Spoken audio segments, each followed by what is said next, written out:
Okay, let's go ahead and get started with today's webinar. For those who aren't familiar with Tevora, just give you a brief introduction of the organization. My name's Jason Peters. I'm one of the managing directors. I oversee our payments practice, which includes PCI, PADSS, and all things related to transactions and the security of those transactions. Tevora is a specialized management consultancy focused on cybersecurity, risk, and compliance services. From our offices in California and New York and Virginia, we service national and international companies, institutions, and governments.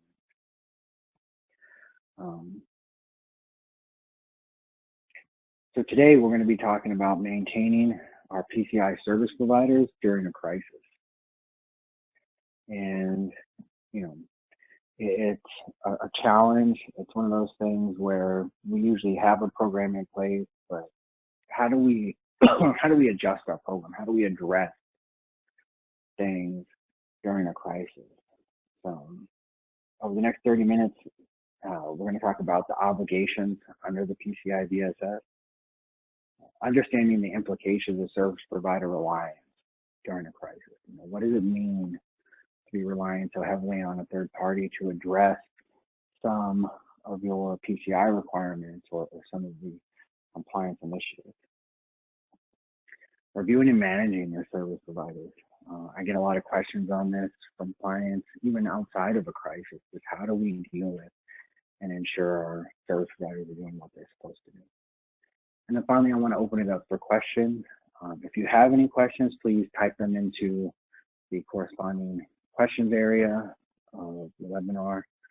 I'll be taking all the questions at the end.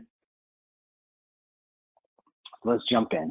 Obligations under the PCI DSS. There's really three areas I want to talk about. The first is develop and maintain a process to review and oversee service providers.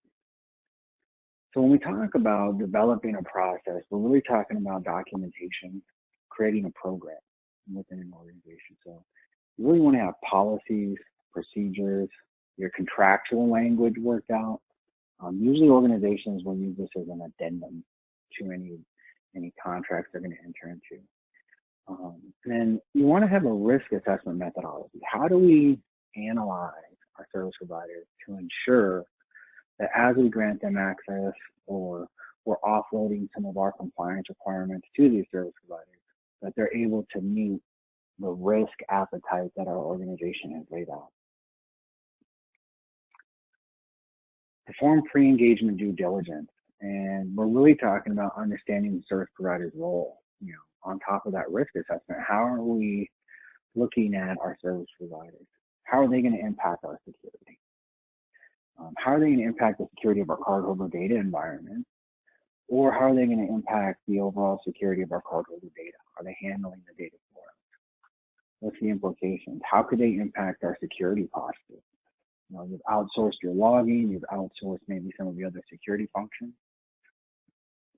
What's the implications when they have an issue or when there's a global pandemic and if people are scrambling to figure out how we can get employees working remotely, how can we get these services to be maintained? And then finally, continually monitor and manage your third-party compliance reporting. Now, these are the three key areas PCI DSS discusses. And one of the things that I have to point out to my clients and others who have questions about this is your PCI assessment is a point-in-time engagement where we're going to review the environment to see at that point in time how do we do. But when we talk about your service providers, you don't want it to be a point in time. You want it to be an ongoing effort, an ongoing program that continually works with them, ensuring that they're meeting compliance. Nothing slipped. Hey, you know, are there any challenges that you're facing, etc. And then when we go a little bit further in there, you know, how do we really ensure, well, what are the keys to making sure our service providers are doing what they're supposed to do? The first is, you know, if you don't develop one yourself, you can obtain one from a service provider, but get their responsibility matrix. Or document it yourself. What are the responsibilities that we're relying on our service providers to handle. This is really key as we start to flesh out where our responsibilities in an organization end and our service providers begin. You want to understand the contractual language regarding PCI. So if you have an addendum, that's great. You already have a great understanding that the service provider agrees to that language. If they bring their own language to the table, what does that really mean? What are the implications here for our environment? And one of the big pieces of language in the contract that I go back to customers with all the time is, what was the name of the service that you purchased? And we're going to see why that's so relevant as we go through these slides. But understanding what is it that you actually purchased aside from the service description? What's the name of the service? And you want to analyze the provided attestation of compliance. Now, ideally, in a perfect world, your service provider is going to be able to have undergone their own PCI assessment, and they're going to be able to provide you an attestation of compliance. Once you get that attestation of compliance, it's really going to outline some key areas that you have to pay particular attention to. And within the AOC, I have an image here of Part 2G, the summary requirement testing. What this does is it actually breaks out how the environment was analyzed during the PCI assessment. Now, this is really key because we're going to look at the name of the service assessed. Now, in the AOC, you should have, and it has a note here that's highlighted. It's grayed out, so highlighted is a little bit optimistic, but you should have one table for each named service. And the key here is a service provider could have different rules, different assessment methodologies for the different services that are offered. You want to make sure that you're understanding what it is that you purchased. Here we see prepaid card services. Is that the same service name on your contract? Is the same service name that has been relayed to you as an organization? And then within the table, we can see the requirements, and we really want to understand how they were tested. Were they fully tested, partially tested, or they weren't tested at all? You know, none of the requirement was tested. This is really key when we look at our service provider responsibility matrix. If we understand that they have the obligation to manage our firewalls, but they're saying that requirement 1 was fully tested, well, we can have a lot of reliance on the testing that was performed. We can have a lot of reliance on their compliance methodology. But when you get into partial testing, you really need to understand, and that's where the justification for approach, why was it only partially tested? What wasn't tested? And then finally, if nothing was tested, can we rely on this organization to actually manage our firewall? And from a PCI perspective, we can't, right? Because none of the requirement 1 was actually tested within this environment. So how do we know that they're able to actually maintain compliance? So taking the responsibility matrix, the contract language, and the AOC, you're able to pull out these very simple 3 keys, right? Part 2G, the name of the service, and the testing that was performed on the requirements, and say, hey, can we rely on the service provider to adequately address the compliance requirements that they've asserted they're going to cover for?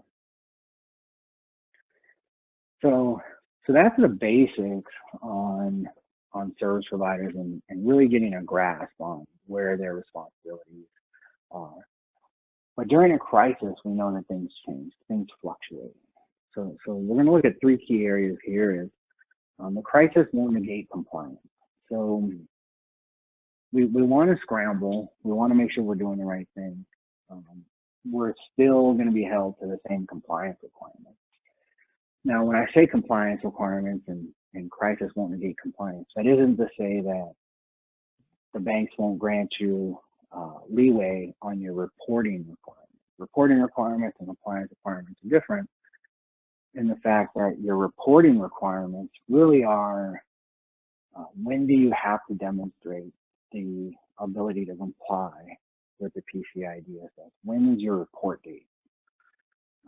They may give you leeway on that and say, hey, you know, there's a pandemic right now, we're going to give you an additional 3 months before you have to have another PCI assessment.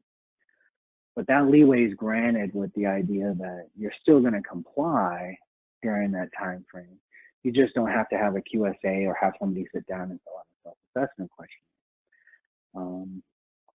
Your service providers, on the other side, they're going to be kind of going through the same thing. What's the shift in their ability to meet compliance during the crisis if they're also affected, right? So the pandemic is one that's affecting all of us.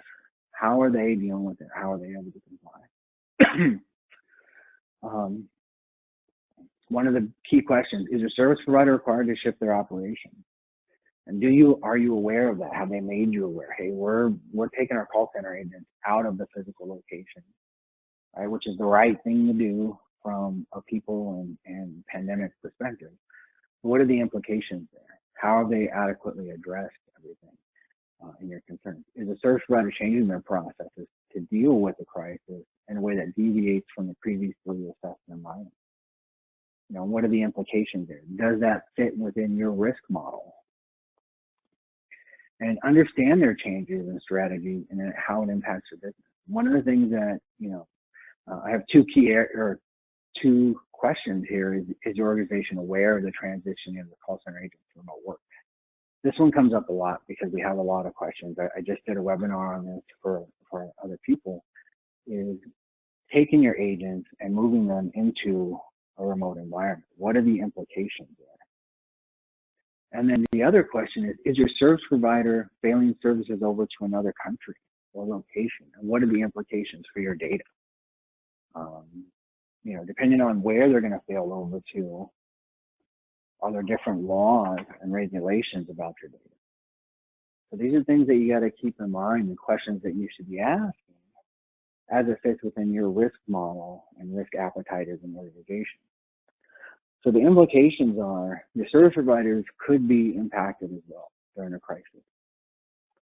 And when they're impacted, how are those affecting not just their ability to provide services, but also their ability to help you comply with your own regulatory requirements? So reviewing and managing service providers in the crisis. When we talk about this, it's not going to deviate a lot from what you would do in a normal kind of regulatory review with your service providers.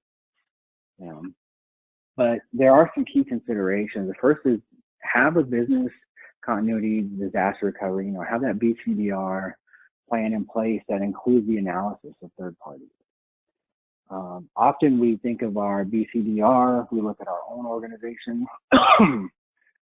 If there is an emergency, are we going to fail over to, our data center in Las Vegas from California? Are we going to fail over to the East Coast versus the West Coast? But what happens with our service providers? Are we reaching out to them and asking, are you affected by the current pandemic? If you think about the crisis, you think about your service providers, more often than not, we will have some service providers who are local to our business area. How are they also being affected? Think of not just a pandemic, but power outages, or California earthquakes. Midwest, you have, you have the different storms that could come up. East Coast is going to have the hurricanes. They're going to be impacted as well. Are we accounting for them in our business continuity disaster recovery? And when we do account for them, are we reaching out? Are we setting up meetings to discuss their response and recovery strategy? Are we aware? Is there something we're already analyzing? Now, PCI doesn't go deep into the BCDR aspects of our service providers, but if your service providers are doing things like a SOC report, have they accounted for this? Do you understand where their operations are going to fail over to? If they're impacted on the East Coast, will they fail over to an overseas location? And one thing you can ask for is a detailed change. What are the changes that have occurred while the service provider is in recovery? So once they enter that recovery mode, once they enter that response to crisis, What are the changes they're implementing to address the current climate, and how are they going to get back up and running? What are the implications there for your organization? You know, I want to go to questions, but before we do, I want to really summarize everything by saying, you know, before the crisis occurs, have a plan in place, have a BCDR, make sure you're including the service provider. Have a solid service provider responsibility review program inside your organization. Ensure that you're getting your attestations of compliance. Ensure that organizations who don't have attestations of compliance, their ability to comply is being analyzed. That ability to comply can be obtained in a couple of different ways, and this is something I want to expand on, is when they don't have an AOC, what are your options? Do you just not use a service provider, or can you use a service provider? The answer is you can still use those service providers if they don't have an attestation. However, they will need to be included as part of your testing of the environment. A common question that I get, and I'll bring it up here since we're in the questions area, is my service provider has given me a SOC report. Is that sufficient for PCI? The plain answer, the simple answer is no, it's not sufficient to be used in lieu of PCI DSS attestation of compliance. And the reason being is when we talked earlier in the presentation about the Section 2G, that's not going to be outlined within a SOC report. So the ability for a QSA to come in, analyze your environment, look at the responsibility matrix, and then look at that AOC is going to be hindered. So you can't use a SOC report in lieu of, but have to be included as part of your testing. Now that inclusion is going to vary, and working with your QSA or your internal team who's doing the self-assessment questionnaires or the analysis of your ability to demonstrate compliance. Their ability to suss out the requirements that need to be analyzed will be different for each one. But I really want to open it up for questions and see if there are any questions from the audience. And as I wait on anybody to type things in, I'll bring out a couple of key areas. When you're dealing with these things, the crisis, etc., I've been getting a lot of questions around transitioning call center agents or transitioning employees who have access to the CDE, have access to the cardholder data environment. What are the implications there? They're working remotely, etc. The biggest thing is, are the controls being put in place on these new strategies that would otherwise have been in place if they were working at your physical location or at your service provider's physical location? How do those meet the PCI DSS requirements? The PCI SSE has posted a blog post regarding how these remote workers should be transitioned, and some of the keys are your applicable requirements. So whether it's your service provider or your organization and you're putting people in a remote scenario, are they receiving the same controls that would otherwise be on a system sitting in a physical location? And it's the basics: antivirus, patching, your anti-malware. Are they analyzing the systems for indications of compromise? Are they going through and educating the employees on the importance of cardholder data? Are they prohibiting the copying and storing of cardholder data on these local machines that are now outside of the physical areas of their organization? So those are some of the questions that I've had brought up to me. Those are some of the areas that I've seen. I don't see any questions in the window. I have 30 minutes to speak with everyone, and we're at 22 after now. I really appreciate everybody coming to join us for today's webinar. And one of the things I want to talk about are the upcoming webinars.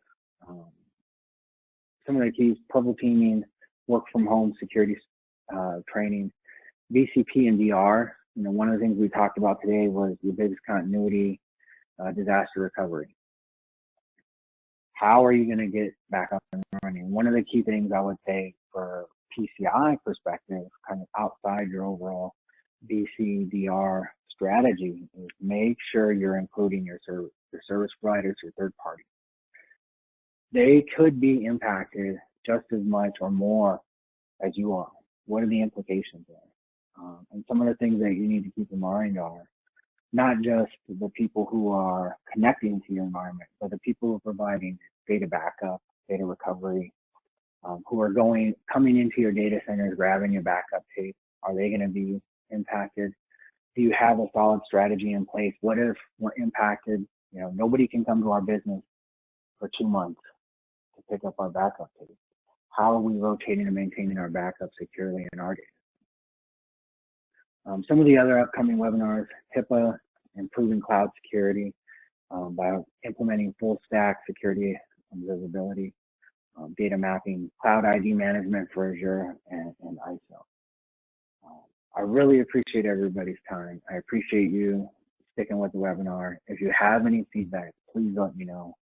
If you have any questions, please email us at Tevora. I'm more than happy to answer your questions. I'll give you any insights. I'm not going to try to force you into a sales call. I'll answer your questions. It's just the right thing to do. The more people who are operating in a compliant manner within a PCI ecosystem, the better off all of us are going to be. Again, if you have any questions, please let us know. Otherwise, I really appreciate your time, and I hope everybody has a safe and healthy day. Take care. Thank you.